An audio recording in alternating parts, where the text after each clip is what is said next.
3, 2, 1... Salut la team, comment ça va aujourd'hui? Pour moi c'est le méga rush, mais c'est cool, 3e vidéo que je vous sors de la semaine et jamais jusque là je n'avais fait ça. Sans compter les 2 auxquels je participe et qui sortent également sur Basket Info. Tout ça en plus la même semaine que le début de la March Madness. Décidément je crois que moi aussi j'ai été atteint de la folie de Mars. Surtout quand tous les matchs que je regarde se terminent en prolongue. Ah, je crois décidément qu'il y a des gens qui ont un petit truc en plus qui à chaque fois attire les overtime. Mais c'est à ça qu'on reconnaît les vrais, je les kiffe ces personnes-là. Mais bref, aujourd'hui, vous l'avez vu sur la miniature, ce n'est pas de basket universitaire qu'on va parler. Revenons à notre bonne vieille NBA pour évoquer Devin Booker en mode coast to coast. Pour ce sujet, j'ai voulu partir du premier cut du All-Star Game, celui qui annonçait les premiers remplaçants. Parce que oui, aussi curieux que cela puisse paraître, Devin Booker n'y apparaissait pas. Sans la blessure d'AD, l'arrière n'aurait donc pas eu son étoile cette année. Et même si finalement il a été appelé, avant qu'il ne loupe le match lui aussi sur blessure, toute cette situation m'a questionné. Le gars réalise actuellement une breakout season, il a été élu 2 fois joueur de la semaine, 1 fois joueur du mois. Et pourtant on ne pense pas directement à lui quand il s'agit du All-Star Game. En vrai, cette année, il y a réellement des trucs qui m'ont choqué. Le premier, c'était de voir que Luka Doncic serait titulaire devant Damian Lillard. Ça, c'était ouf déjà, mais pour moi, le pire, ça a été l'affaire Booker. Je n'ai pas été le seul à penser comme ça d'ailleurs. Voici ce que LeBron a sorti dès qu'il a vu les premiers résultats des votants. Devin Booker est le joueur le moins respecté de notre ligue. C'est aussi simple que ça. C'est clair, c'est net, et je comprends que le King puisse avoir cet avis. À première vue, ça se justifie. Mais attendons quand même, avant d'affirmer définitivement que tout ça est vrai, je veux mener ma petite enquête. Du coup, un peu comme dans tous les coast to coast, après avoir posé le contexte, on analysera la situation de long en large. Cela nous permettra de répondre à la question du jour qui justement m'a été soufflée par LeBron. Alors c'est parti, Devin Booker est-il le joueur le plus sous-coté de la NBA ? Pour pouvoir avoir un avis précis, revenons rapidement sur le début de carrière de Devin Booker. Choisi à la 13e position de la draft 2015 en provenance de Kentucky, l'arrière a très vite qu'il avait d'énormes talents de scoreur. 14 points par match en tant que rookie, 22 en tant que sophomore, ok, le gars savait mettre un ballon dans un panier. Et si ces moyennes ne suffisaient pas pour vous convaincre, revenons à ce 24 mars 2017, il y a presque 4 ans jour pour jour, où face aux Celtics, Booker, 20 ans à peine, a scoré 70 points. Oui, 70 points, c'est énorme. Grâce à cette perf d'ailleurs, il est à ce jour le meilleur scoreur sur un seul match parmi les joueurs en activité. Tout ça alors qu'il n'avait même pas 2 saisons complètes dans les pattes. Quand je dis que c'est ouf, c'est ouf. Ah ouais, faire ça en tant que sophomore, il a pas perdu trop de temps pour susciter le respect des siens. Et bien malgré cette perf individuelle énorme, le respect il ne l'a pas gagné tant que ça. Et je dois être honnête, j'étais l'un des premiers à critiquer. Parce que oui, mettre 70 points, c'est bien, mais dans une défaite, c'est moins bien. Mais en fait, ce n'est même pas vraiment pour ça que je lui en voulais. Parce que ok, dans ce match, ses coéquipiers ont vraiment joué sur lui, Alexei, mais en parallèle, il était vraiment bouillant. Franchement, dans une équipe de Phoenix où le talent était limité, il a semblé tout donné pour venir à bout de ses Celtics, et ça c'est plutôt respectable mine de rien, malgré la défaite. Par contre, en vrai, ce qui m'a saoulé, c'est l'attitude, la façon dont lui et les Suns ont fêté cette performance là, comme s'il y avait eu une victoire au bout, comme si cette équipe n'en avait plus rien à battre de gagner et que seuls les records individuels devaient compter. Et là honnêtement, là encore, je n'étais pas le seul, j'en ai lu un paquet de trucs négatifs à ce propos. Même si on pouvait facilement mettre ce comportement sur le dos de la jeunesse, les médias n'étaient pas tendres avec Booker. Malgré cette perf énorme, il est alors passé pour un scoreur unidimensionnel, un croqueur qui ne pensait qu'à ses points et qui surtout resterait à vie un loser éternel. Puis en vrai, j'avoue que c'était facile d'aller dans ce sens. En 5 saisons NBA complètes, à ce jour, le gars n'a jamais mis un pied en playoff, ça fait tâche. Je ne jette donc pas forcément la pierre à ceux qui le critiquaient, parce que j'étais l'un des premiers à être sévère avec lui. Mais perso, je dois le dire, lors de la bulle de Disney, j'ai vraiment commencé à retourner ma veste. Là-bas, quel Devin Booker on a vu? Je sais que les Lillard lovers vont encore râler, mais à mes yeux, sur cette période de 8 matchs, c'est bel et bien lui qui méritait le trophée de MVP. À Orlando, sous l'impulsion d'un Booker on fire, les Suns n'ont pas perdu une seule rencontre. 8 victoires, 0 défaite. Ils sont la seule équipe à ne jamais avoir perdu dans la bulle. Avec son game winner incroyable face à Kawhi Leonard et Paul George, 2 des meilleurs défenseurs au périmètre de toute la ligue, l'arrière a montré qu'il avait des coronesses en acier. Tout ça quand même en tournant à 30 points et 6 passes par rencontre, ce n'est pas rien. Alors même si les moyennes individuelles de Lillard étaient légèrement supérieures, ma voix serait allée vers Booker. Il était plus régulier, plus victorieux et même plus clutch que Dame qui lui avait manqué des lancers francs cruciaux au début de la bulle. Après je comprends qu'il puisse y avoir débat, et c'est normal que chacun interprète les détails comme il le souhaite, mais quand même, le fait que Booker n'ait jamais été vraiment considéré comme un potentiel MVP de la bulle alors que son équipe est restée invaincue, je n'ai vraiment pas capté. C'est peut-être parce que lui n'a pas réussi à qualifier sa team en playoff. Ouais, c'est peut-être ça, et c'est vrai que Damian Lillard a porté son équipe jusqu'à la post-season de main de maître. Mais comment tu voulais faire plus du côté de Booker? Je le répète, Phoenix est la seule équipe qui est restée invaincue du côté de Disney. Sur la période qui devait être concernée, ils ont fait un sans faute, et vous savez combien à mes yeux le bilan collectif est important lorsque l'on décerne ce genre de trophée. Si les Suns n'ont pas fait les playoffs, c'est seulement pour ce qui s'est passé avant la bulle, et ça n'aurait pas dû être pris en compte. Enfin bref, c'est comme ça, je ne vais pas y passer des heures, les jeux sont faits et le trophée a été décerné. D'ailleurs, je veux aussi donner beaucoup de crédit à Lillard, bravo à lui, il a été fantastique, ça on ne peut pas lui enlever. Cela dit, j'ose le dire, le fait que Booker n'ait même pas été mentionné pour ce trophée malgré son niveau de jeu incroyable est déjà peut-être un premier signe d'irrespect. Mais du coup, insistons plutôt sur cette saison 2020-2021 vu que c'est elle qui sera au centre de nos attentions aujourd'hui. Les Suns pendant l'off-season ont su être très actifs, même s'ils se sont séparés de Ricky Rubio, ils ont fait venir Chris Paul et Jay Crowder notamment, et ça on en parlera plus tard, ce sont sûrement d'excellents moves. D'ailleurs en ce moment, avec eux et autour d'eux, l'équipe se porte très bien. Au moment où je tourne, Phoenix présente le deuxième meilleur bilan de la ligue derrière Utah. Soyez honnêtes, qui les attendait si haut, surtout qu'en termes d'efficacité, ce que montre cette équipe est très lourd. 5ème meilleure défense et 8ème meilleure attaque, rien que ça. Encore une fois, avec Utah, ils sont l'une des deux seules équipes qui se situent dans le top 10 de ces deux catégories essentielles. Donc si jusque-là Booker était beaucoup considéré comme un loser, il devient difficile désormais de trouver des arguments pour dire qu'il le restera longtemps. D'ailleurs la NBA, et ça faut aussi le souligner, lui a enfin donné du respect. Même si dans la bulle gagner n'a pas suffi, mais ça je vais arrêter d'insister dessus, cette saison apparemment ça a enfin de l'importance. Voilà pourquoi, comme je le disais en intro, Devin Booker depuis le début de la saison a déjà été élu 2 fois joueur de la semaine et 1 fois joueur du mois. Jusque-là, jamais dans sa vie il n'avait remporté ce genre de récompense. Et en fait, cela montre à quel point les résultats sont essentiels pour décerner de tels trophées. Car clairement, si on regarde juste l'impact statistique individuel de Devin Booker, la plupart de ses chiffres principaux sont en baisse. Mais ce n'est pas grave, car pour obtenir des awards, même s'ils sont individuels, ce n'est pas ça qui compte le plus. La preuve, en mars 2019, il y a 2 ans, Booker avait livré une semaine incroyable à 52 points de moyenne. Oui, 52. Pourtant, il n'avait pas été élu Player of the Week, et c'est plutôt logique. Pendant cette période, même s'il avait été fabuleux, les Suns n'avaient pas remporté un seul match. C'est bien la preuve que le bilan collectif compte énormément. C'est ce qui arrive quand on gagne. Ce genre de récompense n'a jamais été décerné en fonction des stats ou des choses comme ça. Elle dépend avant tout des accomplissements collectifs. Nous jouons un bon basket et nous gagnons des matchs cette année avec les Suns.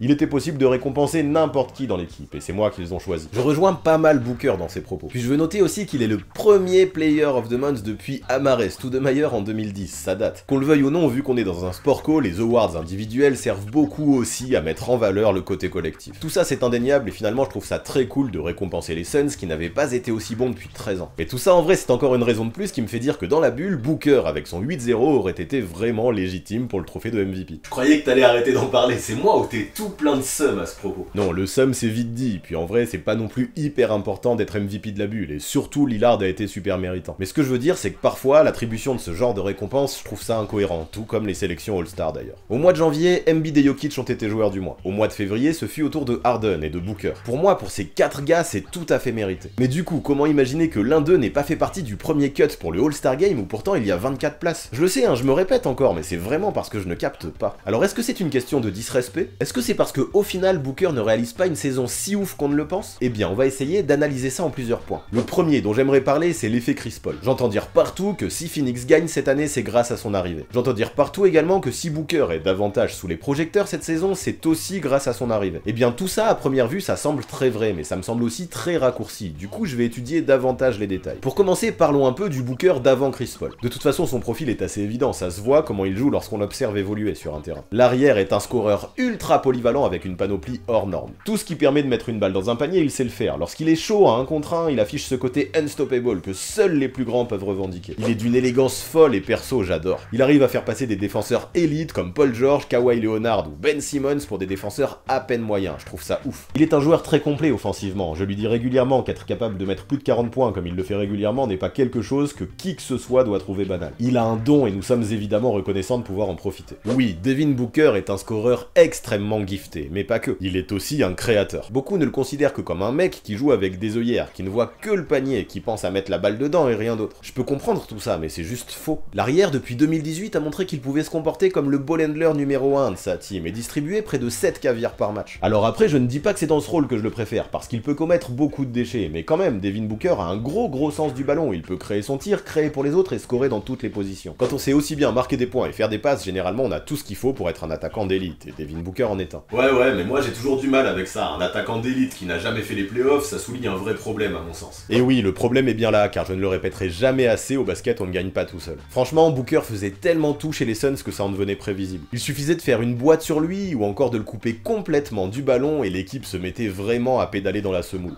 Je mélange. Et oui, quand c'est toujours le même qui crée, qui dribble et qui score, ça devient assez évident de défendre. Isolez-le des autres et c'est réglé. C'est bien sûr d'abord à ce niveau-là que l'arrivée de Chris Paul fait un bien fou. Le mec est surnommé le Points God et ça, il ne le doit pas au hasard. Depuis qu'il est à Phoenix, c'est lui qui a pris les rênes prennent du playmaking, normal en même temps, c'est sa spécialité. Booker a beau savoir créer, quand il s'agit de jouer le rôle du chef d'orchestre, CP3 est à un autre level. Et de ce que l'on voit, la vérité du terrain est flagrante. Chris Paul, en tant que ball handler numéro 1, enlève de la pression à Booker, il lui rend la vie plus facile. En lançant les systèmes quand il faut et en les effectuant dans le rythme, le meneur offre tout plein d'opportunités de scorer. En étant très vocal, il fait en sorte que tout le monde soit dans les meilleures conditions pour attaquer. Tout ça, franchement, dans un collectif offensif, ça n'a pas de prix. Il fait toujours en sorte que chaque joueur soit au bon endroit au bon moment. Sa précision et son sens du timing atteignent des sommets. Il facilite le jeu pour tout le monde. Et tout ça, ce ne sont pas que des belles paroles pour flatter un coéquipier. À ce jour, lorsqu'il est sur le terrain en attaque, Chris Paul a la balle entre les mains près de 46% du temps. C'est énorme. C'est plus que des gars comme Luka Doncic, Damian Lillard ou Trae Young. Pour ce qui est de Booker, évidemment, c'est l'inverse. En moyenne, il ne porte la gonfle que 4 minutes par rencontre, soit environ 22% du temps offensif de son équipe. Jamais depuis maintenant 5 ans, il n'avait aussi peu gardé la balle. Et pourtant, malgré ça, ne pensez pas que le rôle de Booker est moindre. Il score toujours 25 points par match quand même, et surtout à 50% de réussite. C'est d'une propreté quand on a un tel jeu. Il est comme une machine réglée pour compiler 25 points et 5 passes tous les soirs. En 34 matchs cette saison, l'arrière n'est passé que 5 fois sous la barre des 20 points. En contrepartie, il a terminé 9 fois au-dessus des 30. Je le répète, c'est une vraie horloge.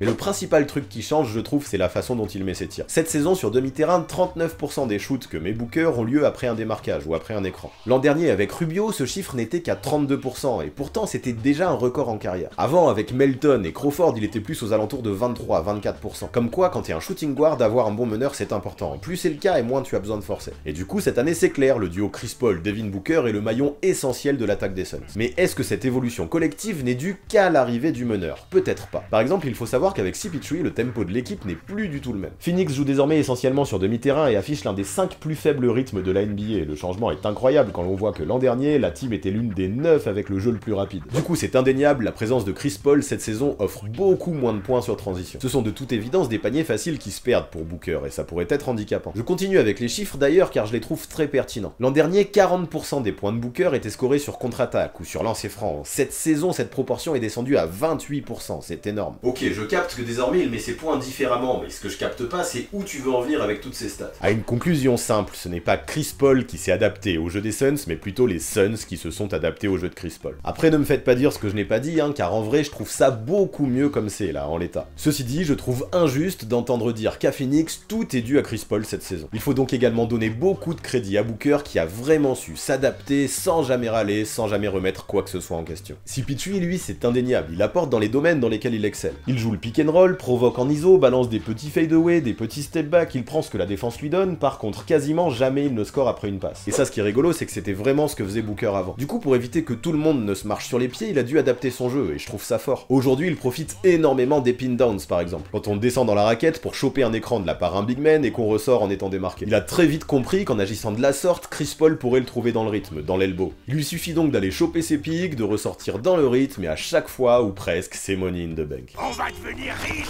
Joe! Et ce qui est intéressant vraiment, c'est que ces adaptations de Booker aussi favorisent le jeu de Paul. L'arrière des Suns se donne, se démarque, offre des solutions, et à sa façon, lui aussi donne des possibilités au point god. Je ne veux pas non plus vous perdre complètement dans les chiffres aujourd'hui, mais j'ai encore remarqué quelque chose d'intéressant. Quand Paul jouait avec Harden, seuls 11% des ballons touchés par le barbu provenaient de passes de son meneur. Booker, en faisant constamment l'effort de se démarquer, ce que ne faisait pas Harden, atteint un chiffre de 30%. Ouais, un tiers des ballons que touche Booker viennent de Paul. En moins de 40 matchs, CP3 a déjà fait plus de passes décisives à Booker que ce qu'il n'en a fait à Harden dans l'intégralité d'une saison, quelle que soit la saison. Franchement, je trouve ça très parlant, il y a une vraie cohésion entre les deux. Et ça, c'est clairement parce que les deux, je dis bien les deux, font l'effort de jouer ensemble. Donc oui, Chris Paul aide Devin Booker sur le terrain, c'est indéniable, mais la réciproque est réelle aussi. Booker, lui aussi, a trouvé d'autres façons de scorer en offrant un maximum de solutions à son meneur, et lui aussi est responsable de cette entente. Félicitations pour ça, Devin Booker, qui cette année, à mes yeux, comprend beaucoup mieux le jeu. Et justement, ça tombe bien parce que c'est le point suivant que je veux aborder. Si Booker arrive si bien à s'adapter, si bien à s'en sortir, c'est essentiellement grâce à l'évolution de son QI basket. La maturité et l'expérience avec le temps jouent un grand rôle dans la carrière d'un basketteur, et cette année c'est flagrant chez Booker. Désormais, tout ce qu'il fait c'est smooth, c'est beau, c'est élégant. Plus jamais il ne semble forcé, et ses points semblent venir naturellement. Ouais, je suis en kiff. Tous les soirs je comprends ce qu'il se passe et je sais ce que nous faisons en fonction de qui est sur le terrain. Quand le timing est bon, que le spacing est bon et que tout le monde est concentré, la balle trouve de l'énergie, c'est ce que j'ai compris. Alors j'essaie constamment d'être efficace en ce sens tout en imposant dans le même temps ma volonté et mon agressivité. C'est ma principale évolution. C'est exactement ça. Désormais, plutôt que de forcer en ISO, Booker respectera le flow du jeu. Il choisira mieux ses spots tout en développant une vraie synergie avec les mouvements de ses coéquipiers. Voir ce ballet collectif est décidément bien plus fun que d'observer un one-man show. Collectif,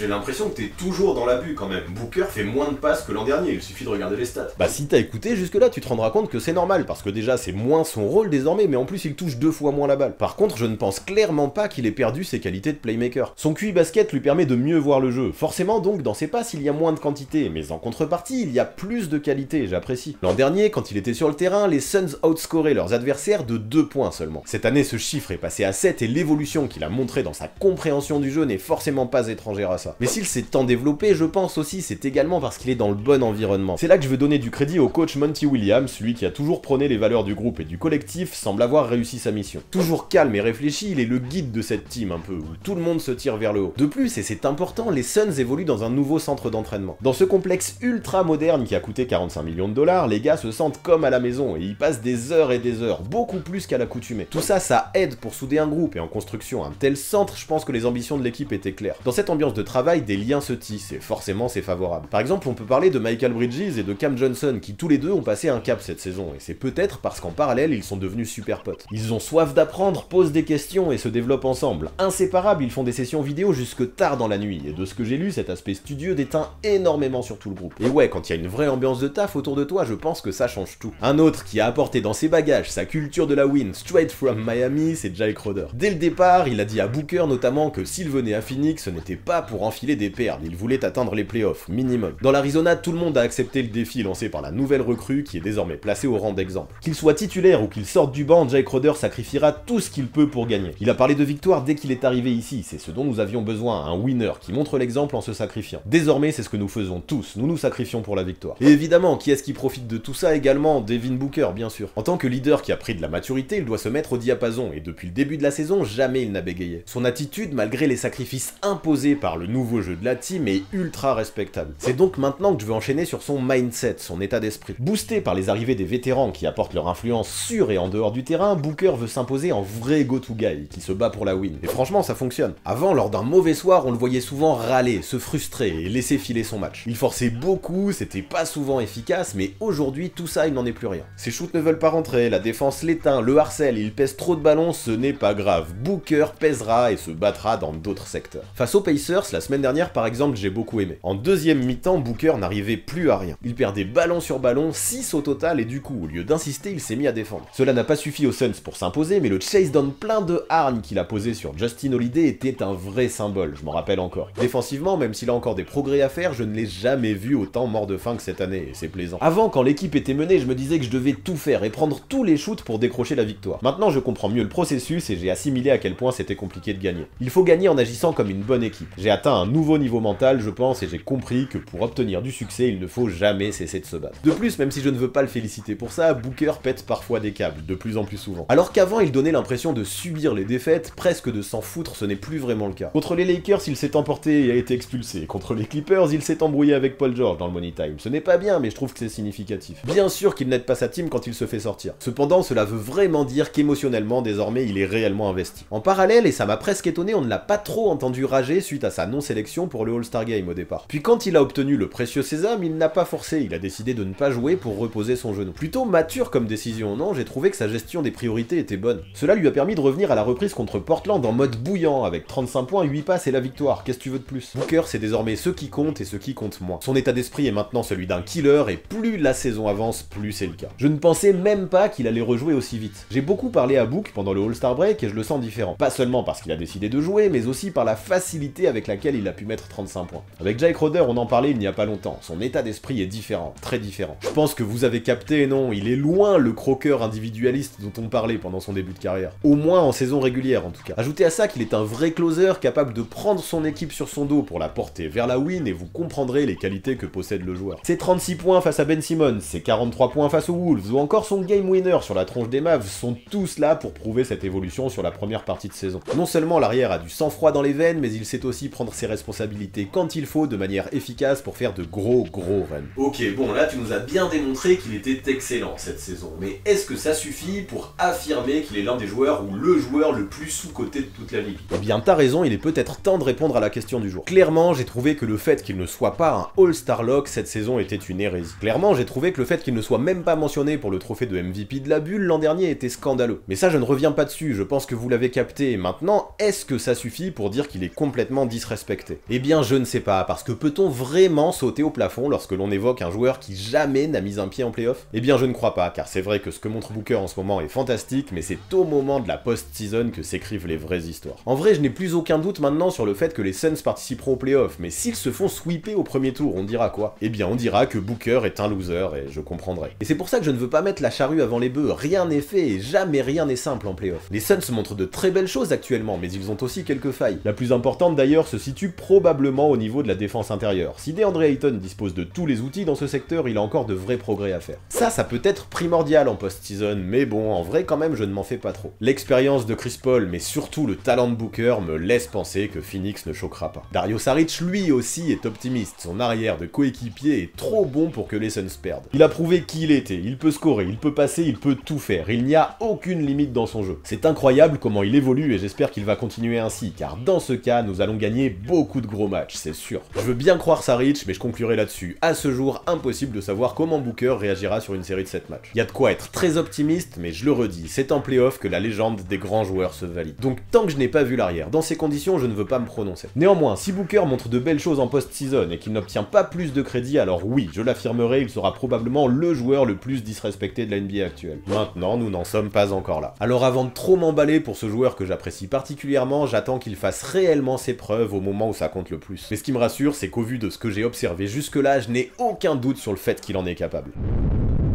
Voilà pour ce qui est de Devin Booker, voilà pour ce qui est de mon 51ème Coast to Coast. Du coup, vous en pensez quoi de Booker? Vous pensez qu'il va faire ses preuves en playoff ou plutôt qu'il amplifiera sa réputation de loser? Donnez-lui une note sur 10 dans les commentaires. À 10, ça voudra dire que vous pensez qu'il fera des playoffs complètement légendaires et à 0, ça veut dire que ce sera un total choc. Donc allez-y, mouillez-vous et moi je regarderai ça pour faire une moyenne de vos votes. Tiens, ça m'intéresse toujours ce genre de truc. Sinon vous le savez, pour avoir une vision complémentaire et différente de la NBA, c'est sur la chaîne YouTube de Basket Info que ça prend place. Récemment, on a sorti une vidéo dédiée aux 2 femmes qui se sont faites drafter en NBA. Oui, vous entendez bien, en NBA, pas en WNBA. Parce que peut-être que je vous l'apprends, mais dans le règlement de la Grande Ligue, rien n'impose d'être un homme. Je vous invite à checker la vidéo si vous voulez en apprendre plus. Pour débattre avec la commu et suivre tous mes projets au quotidien, vous connaissez, c'est encore et toujours sur Discord et Instagram que ça se passe. D'ailleurs, sur Insta, mais aussi Facebook et Twitter, le second tour arrive dans mon tournoi des All-Time Teams. Alors je vous invite vraiment à nous rejoindre sur ces réseaux pour apporter vos votes. Ouais, go soutenir votre équipe préférée si elle est encore là avant qu'elle ne se fasse sortir. Et si elle n'est plus là, allez soutenir les autres. Et pour finir, vous connaissez les bails, on s'abonne à la chaîne, on active la cloche pour les notifications, on lâche un maximum de pouces bleus et on rédige ses meilleurs commentaires. Yes, aïe, c'est bien comme ça qu'on référence et qu'on soutient la chaîne. Et si vous voulez aller encore plus loin là-dedans, c'est sur Tipeee que ça se passe. Je ne sais pas si vous vous rendez compte, mais c'est clairement ça qui fait avancer la chaîne à fond depuis près d'1 an. Pour toutes ces choses-là, je ne peux donc que vous remercier et vous implorer de continuer. Gros big up aussi à Joberto, qui est le deuxième de toute l'histoire à avoir appuyé sur le bouton rejoindre de la chaîne. Je vous invite à faire de même si ça vous rend curieux. Cœur sur vous là-dessus. A très vite.